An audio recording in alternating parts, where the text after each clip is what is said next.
Дружина вгадує чоловічі штучки. Це свічки для машини. Щас скажу. Пиляти дерево. Пиляти дошку. Це якась резинка в машину, щоб щось там крутилось. Плоскогубці. Дрель. О боже, що це? Якийсь бачок, насос. Ну, щось вимірювати.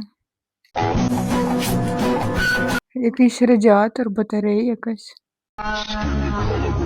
Пілочка. Якась пружина, якийсь амортизатор. Пилосос. Дуйка. Лампочка для фар. Молодець.